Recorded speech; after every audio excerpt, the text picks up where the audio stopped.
నాన్సార్ మన irrigation project దాని యొక్క ముఖ్య లక్ష్యం ఏంటంటే రైతులకు పంట పొలాలకు నీళ్లు అందించాలనే ఉద్దేశంతో కట్టుకున్నాం తప్ప ఈ పవర్ జనరేషన్ చేయాలనే ఉద్దేశంతో మనం కట్టుకోలేదు. 1955లో అంటే మామూలుగా ఫస్ట్ గవర్నమెంట్ ఏర్పడ్డప్పుడు మొదటి పంచవర్ష ప్రణాళిక, సెకండ్ పంచవర్ష ప్రణాళిక అంటే హిస్టరీలో ఉంటాయి ఆ సబ్జెక్టు. మొదటి పంచవర్ష ప్రణాళిక లక్ష్యం ఏంటంటే ప్రాజెక్టు కట్టాలి. రెండో ప్రణాళిక లక్ష్యం ఏంటంటే ఇండస్ట్రీలు కట్టాలి. మొదటి పంచవర్ష ప్రణాళికల లక్ష్యంగా భారతదేశం ఉన్న ప్రాజెక్టు మొత్తం కట్టారు. అందులో భాగంగా నాగర్సాగర్, ఫస్ట్ది బాక్రానగర్, రెండోది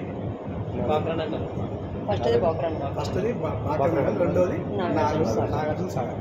ఇంకా నాగర్సాగర్ స్టోరీకి వెళ్తే ఏమవుతుందంటే జస్ట్ నాగర్సాగర్ 1955 డిసెంబర్ 10వ తారీఖు నాడు మన ఇందిరాగాంధీ జవహర్లాల్ నెహ్రూ దాన్ని శంకుస్థాపన చేశారు.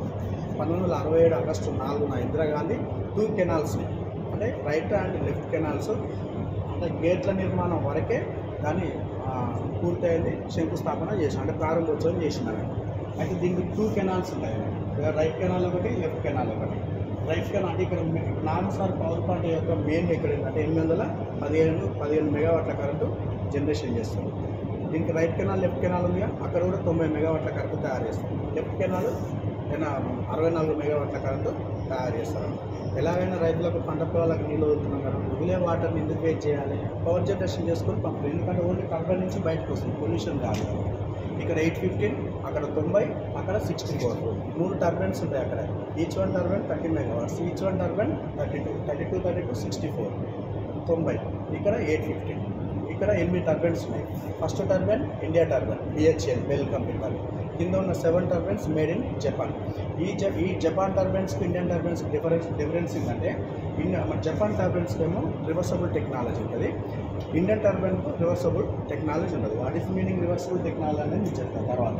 అయితే మనకు పవర్ జనరేషన్ అనేది ఫర్ ఎగ్జాంపుల్ ఫస్ట్ థర్మల్ ఏంటి, మనకి రా మెటీరియల్స్ ఉంది బొగ్గు. అంటే మనం థర్మల్ తయారు చేయాలంటే బొగ్గు కావాలి. బొగ్గుని ఏం చేస్తాం, బాయిల్ చేస్తే స్ట్రీమ్ వస్తుంది, ఆ టర్బైన్ జనరేటర్ అవుతుంది. అది first method. Second method hydel అన్నట్టు, అంటే నీటి ద్వారా తయారు చేసే పద్ధతి హైడల్ అంటారు. హైడల్కి రా మెటీరియల్ రిజర్వాయర్స్, అంటే రిజర్వాయర్స్ హైట్ ఉండాలి, పవర్ ప్లాంట్ కింద ఉండాలి, అంటే వాటర్ స్పీడప్ రావాలి.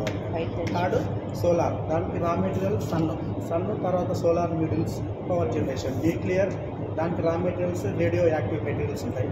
తర్వాత న్యూక్లియర్ ఫిజల్స్, స్ట్రీమ్, తర్వాత టర్బైన్స్, అంతా ఒకే మెకానిజం. మనం హైడల్ గురించి తెలుసుకుందాం. హైడల్ ఏంటంటే తక్కువ కాలంలో తక్కువ ఖర్చుతో పవర్ జనరేషన్ చేసే మెథడ్ ఏంటంటే హైడల్. తక్కువ కాలం అంటే 2 minutes, తక్కువ ఖర్చు అంటే సిద్ధంగా మనకు వాటర్ వస్తుంది, దాన్ని కొనాల్సిన అవసరం లేదు. అదే థర్మల్ అంటే మనం బుద్ధి కొనాలి, ట్రాన్స్పోర్ట్ ఖర్చు అంతా. ఎంత 100 మంది ఇంజనీర్ కాదు, 1000 మంది ఇంజనీర్స్ని పెట్టినా పవర్ జనరేషన్ కావాలంటే 12 hours పడుతుంది.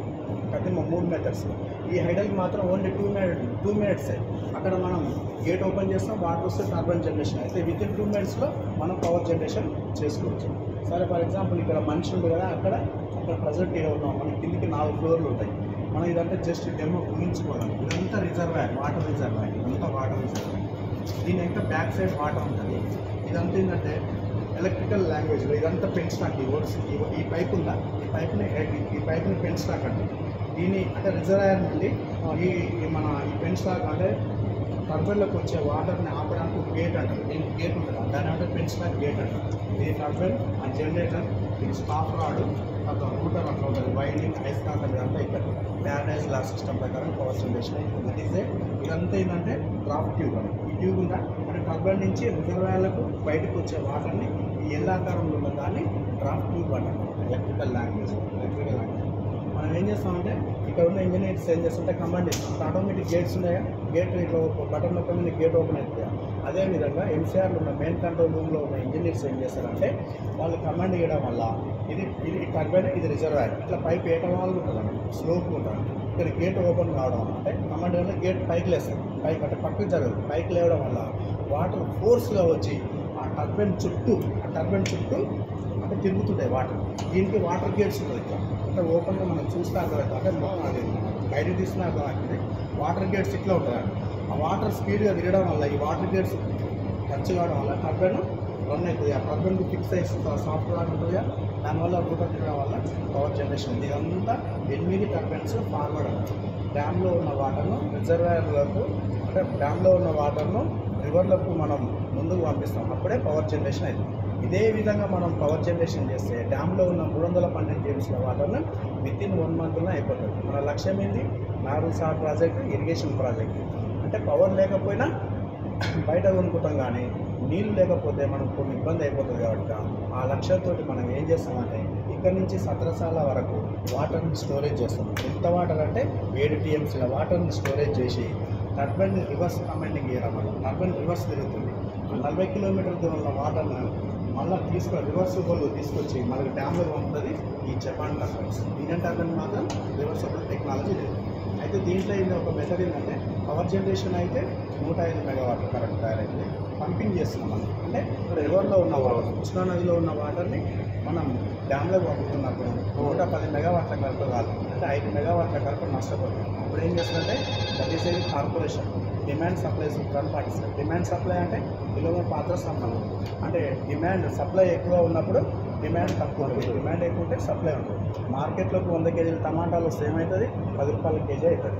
10 కేజీలు వస్తే 100 రూపాయల కేజీ అవుతుంది. అలాంటప్పుడు ఏం చేస్తారంటే వీళ్ళు ఇక్కడ ఉన్న అంటే నాగర్ సార్ పవర్ ప్లాంట్ ఒక రంగారెడ్డి, హైదరాబాద్ తప్ప ఈ కఠిమ ఉన్న జిల్లాలందరికీ పవర్ జనరేషన్ చేసే శక్తి ఉన్నది. ఆ ఫ్యాక్టరీలో ఏం చేస్తారంటే వాళ్ళకు అంటే లక్ష్యాలు ఉంటాయన్నమాట. ఫర్ ఎగ్జాంపుల్ వస్తువులు తయారు చేయాలి, తయారు చేసినప్పుడు పవర్ జనరేషన్ పవర్ కావాలి. అయిన స్కూల్ పిల్లలకే మనకు స్టిచ్చింగ్ చేస్తారు కదా బట్టలు, స్టిచ్చింగ్ చేసినప్పుడు మే, జూన్ అంటే అప్పుడే స్టిచ్చింగ్ చేయాలి. జూన్లో మనకి స్కూల్ స్టార్ట్ అవుతాయి కాబట్టి అంటే దానికి పవర్ కావాలి. పవర్ కావాలంటే మాకు ఇంత ఓకే, మాకు పవర్ కావాలంటే ఇస్తాం, కానీ పర్ యూనిట్ 15 రూపాయలు ఇస్తామని వీళ్ళు కండిషన్ పెడతారు. కానీ అంటే మామూలు టైంలో అయితే 3 రూపాయలకి అమ్ముకుంటారు. డిమాండ్ ఉన్నప్పుడు వాళ్ళకు అవసరాలు ఉన్నప్పుడు బయట ఫ్యాక్టరీకి అవసరం ఉన్నప్పుడు 15 నుంచి 20 రూపాయలకు అమ్ముకుంటారు. కాబట్టి ఆ రోజుని ఈ విధంగా నేర్చుకుంటారు. That is a reversible technology. For example ఇక్కడ మనం ఏం చేస్తామంటే 20 MU తయారు చేస్తారు అప్పుడప్పుడు. ప్రజెంట్ 8 CR రోజు 8 కోట్ల రూపాయల ఆదాయం సంపాదిస్తుంది ఏది పవర్ ప్లాంట్. అందుకని ఇక్కడ ఉంటే వాళ్ళకి స్టార్టింగ్ జీతమే బేసిక్ 99,000 ఉంటుంది బేసిక్ స్టార్టింగ్. సీపర్స్కి స్టార్టింగ్ అంటే ఒక ఏడి 15 నుంచి 20 లక్షలు ఇన్కమ్ ట్యాక్స్ కడతారు, ఐటీ రిటర్న్స్ కడతారు. వాళ్ళ సాలరీస్ ఎంత ఉంటాయో అర్థం చేసుకోండి. ఎందుకంటే వాళ్ళు రోజు 8 కోట్ల ఆదాయం సంపాదిస్తారు. ఆ సీపర్స్కి ఉన్న జీతం నా బేసికే లేదు 15 సంవత్సరాలు, నాది 55,000 బేసిక్. వాళ్ళకి స్టార్టింగే 50 లక్షల రూపాయలు ఉంటుంది. మన ఇక్కడ టీఎంసీ, క్యూసెక్స్ ఇవన్నీ ద్రవ పదార్థాలు కదా, ఎప్పుడు ఏ పదాన్ని వాడాలో కొద్దిగా కన్ఫ్యూజ్ ఉంటుంది. టీఎంసీ అంటే మీకు already subject 1000 million cubic per meter. Irrigation లెక్కల ప్రకారం ఎన్ని లీటర్లు అంటే 2831 కోట్ల లీటర్లు. దాని డెఫినేషన్ ఏంటంటే ప్రాజెక్టులలో, సముద్రాలలో ఎలాంటి కదలిక లేకుండా నిలకడగా ఉండే వాటర్నే మనం టీఎంసీగా భావించాలి. ఫర్ ఎగ్జాంపుల్ శ్రీశైలంలో 10 గేట్లు 12 గేట్లు ఉన్నాయి. 10 గేట్లు ఎత్తి సాగర్కు వాటర్ వస్తుందంటే ఇన్ని లక్షల టీఎంసీ అన్నారు, ఇన్ని లక్షల క్యూసెక్స్ అంటారు. ఆ వర్డ్ని ఎప్పుడు ఏ పదాలను వాడాలి? రన్నింగ్ వాటర్ మాత్రమే క్యూసెక్గా వాడించాలి. జెన్నింగ్ వాటర్ ఆ క్యూసెక్కు డెఫినేషన్ ఏంటంటే ఒక సెకండ్ కాలంలో ప్రవహించే నీటిని క్యూసెక్ అంటారు. ఒక సెకండ్ కాలంలో ఎంత ప్రవహిస్తుంది? కనుమూసుకన్నా 28.31 లీటర్స్ ప్రవహిస్తుంది. ఇరిగేషన్ అధికారుల లెక్క ఇరిగేషన్ 28.31 లీటర్స్. ఎప్పుడు ఏ పదాన్ని వాడాలో కొద్దిగా తక్కువ అప్పుడు ఆ పదాలను వాడాలి. జస్ట్ లైక్ ఇదే.